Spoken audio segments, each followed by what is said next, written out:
So ito yung pwedeng impact na mararamdaman pati dito sa atin, yung epekto nitong conflict na to sa presyo ng petroleum. Kaya nagsisimula na po mga kababayan na magtaasan yung presyo ng petroleum. Naalala ko noong panahon nang magkaroon ng matinding kaguluhan dyan sa Middle East. Bata pa ako mga kababayan, matindi yung pagkukulang sa supply ng petroleum dito sa ating bansa. Siyempre magulo, hindi maka travel sa karagatan, makapaglayag yung mga barko, mga oil tankers. So nagkaroon ng shortage ng supply dito.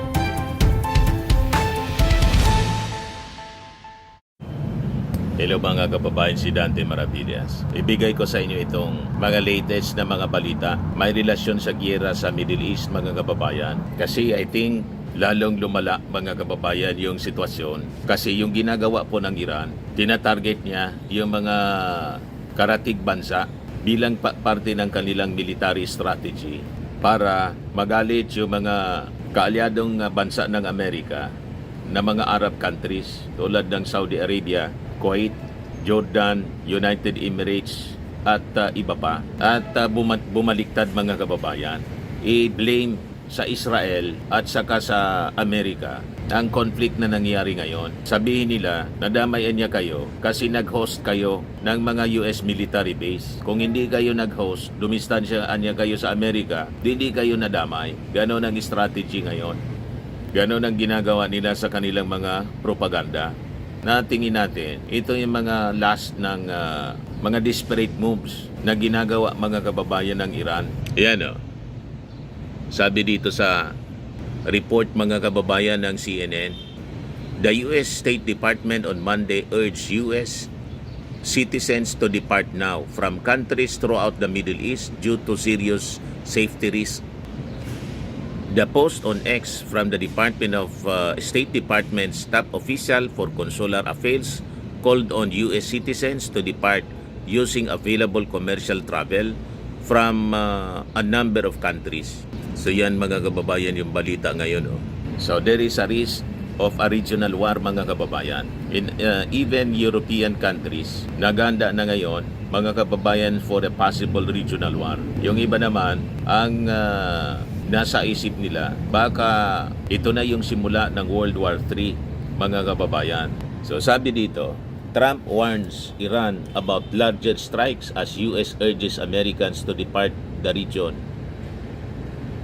The president said the military operations is projected to last 4 to 5 weeks, but it could go longer.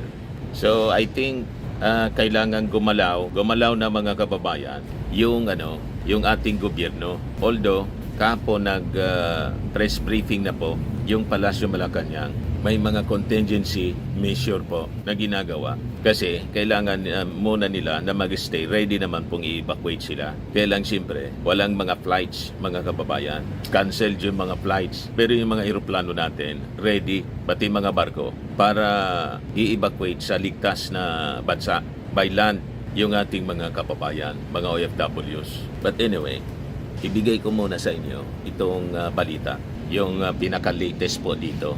Ayan Durug-durug na po. So, this is the latest warning mga kababayan, published by CNN. US warning, the US State Department urged US citizens to depart immediately from countries throughout the Middle East due to serious safety risks. Trump on Iran, President Donald Trump told CNN's Jake Tapper the big wave is yet to come. Separately, U.S. Central Command said 6 service members died in an Iranian attack on U.S. troops in Kuwait on Sunday. So, there is a possibility of expanding war. Israel expects Iran's ability to fire ballistic missiles will be significantly impacted in the next 24 hours daw. 2 Israeli officials said as the US and Israel intensified their strikes in Iran. Ito naman yung Iranian warning. An advisor to the commander of Iran's Islamic Revolutionary Guard Corps warned that vessels passing through the Strait of Hormuz, the main route for shipping crude from oil-rich countries in the region, would be targeted. So ito yung pwedeng impact na mararamdaman pati dito sa atin, yung epekto nitong conflict na to sa presyo ng petrolyo. Kaya nagsisimula na po mga kababayan na magtaasan yung presyo ng petrolyo. Naalala ko noong panahon nang magkaroon ng matinding kaguluhan dyan sa Middle East. Bata pa ako mga kababayan, matindi yung pagkukulang sa supply ng petroleum dito sa ating bansa. Siyempre magulo, hindi maka travel sa karagatan, makapaglayag yung mga barko, mga oil tankers. So nagkaroon ng shortage ng supply dito. Ang haba noon, mga kababayan, ng pila sa mga gasoline stations doon sa amin.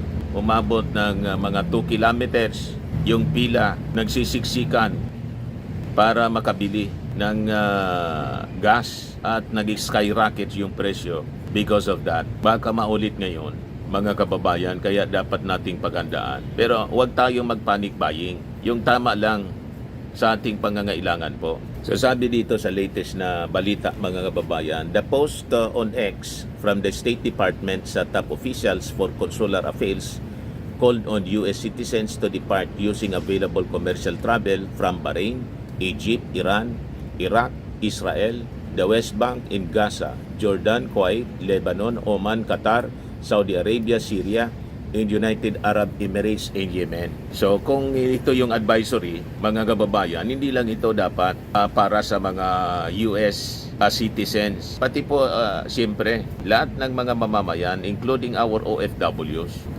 na nakakalat dito sa mga bansang ito. Napakarami yung ating mga OFW sa Saudi Arabia at saka mga kababayan dyan sa Israel, pati sa United Arab Emirates. So may stranded sila dyan mga kababayan. Kaya importante yung mabilis na galaw ng ating mga officials. So dapat niya, umalis na sila agad-agad. So kasi may banta na si Trump, gagamitin po yung the ultimate weapon nila. Ito sabi ni Trump, President Trump tells CNN the big wave is yet to come in war with Iran. The US military is knocking the crap. So, pwede itong mauwi mga kababayan sa regional war or could be World War III. Yan ang usap-usapan na ngayon mga kababayan. Yan pag pumasok yung Russia and China. Kung makisali na po dito, kasi siyempre, threatened yung threatened yung petroleum supplies nila. Ang pinagkukunan nila mga kababayan yung Iran bilang kanilang kaalyado. Pero siguro, tinatansya ng Russia at saka ng China kung kakayanin nila ang military might ng Amerika. Siyempre, pag pumasok sila dyan, nakahanda na rin po yung mga US allies sa Europe tulad ng Germany at saka yung United Kingdom in France. In fact, may statement na rin po yung United Kingdom mga kababayan. Ito po yung sabi ni Prime Minister Starmer. Sabi niya, we did not participate in striking Iran, but they target our citizens. We have now allowed US to use British bases for limited defensive purpose. Kita ninyo? So lumalawak yung conflict at mga bansa, mga kababayan, that will participate in striking Iran. At ginagawa po ng Iran, dinadamay yung mga bansa, yung mga karatig bansa, and Iran missile defense mga kababayan could reach as far as Europe. Kaya nagre-ready po yung mga European countries. Kasi yun talagang strategy ng Iran, idamay, nagwawala na po. Desperate move para magalit yung mga Arab countries, Muslim countries na kaalyado ng Amerika, bumaliktad at kumampi sa kanila. Kasi sinasabi nila sa propaganda, this is not war between Iran and America and Israel, kundi ito'y giyera ng America and Israel against the Muslim world. Para lahat ng mga Muslim countries na kaalyado mga kababayan ng Amerika, bumaliktad na tulad ng Saudi Arabia, ng Jordan, United Arab Emirates, kumampi sa Iran. Ganon ang linya ng propaganda ng Iran. So sabi dito sa balita, Prime Minister Starmer says Iran has targeted Britons in the Middle East despite UK not participating in US-Israeli strikes on Iran. As a result anya, he now has allowed the US to use its bases in the region for the ongoing operations against Iran.